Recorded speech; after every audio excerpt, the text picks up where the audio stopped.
Samahan niyo ulit akong gumala, mag-deliver ng cake dito sa amin sa Katanawan. Hulaan niyo kung saan tayo pupunta ngayon. Based doon sa theme ng cake. So, ayun, siguro naman may idea na kayo. Tama, sa dagat tayo mapunta ngayon. O, diba, nagdi-deliver tayo habang gumagala. Sabi ko sa inyo eh. Pasensya na nga pala kayo at newly hired lang ang aking videographer kaya nakakahilo-hilo pa ang kanyang makakuha. Char, yung aking anak ay isinama ko at sabi ko videohan naman kami at baka kami din ikakayumaman. Videohan pala ako, charot. Sinama ko din yung aking isang dalaga at tagahawak, taga-alalay naman siya dun sa cake na i-deliver namin.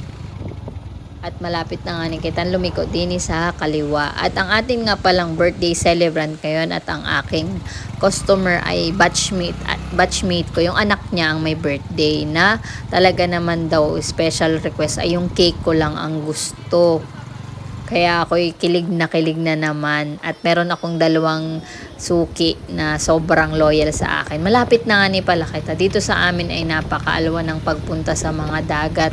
Kumbaga ay hindi napagdamot sa tao. Madali talaga siyang puntahan at maganda ang daan. Tingnan nyo naman, andito na tayo sa tabing dagat at dito lang yon malapit yung ating pagde-deliveran. Although medyo malayo siya sa bayan ay maganda naman yung daan. Kaya go na tayo kahit na ipa-deliver pa yan.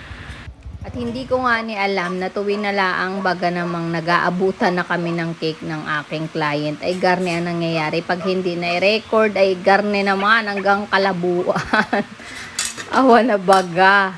At pabiyahe na basta tayan, ngiting tagumpay na tayo dahil na i-deliver na nga natin at dito na dumiretso na kami sa tabing dagat. Kita nyo naman, nakakita kami ng pating na maliit na napaka-cute.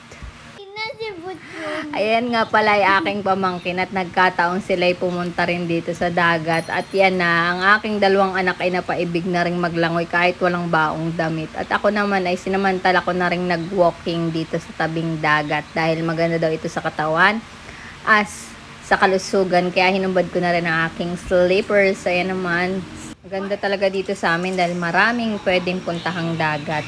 Thank you, Ana Claire. Thank you sa nanood. Bye!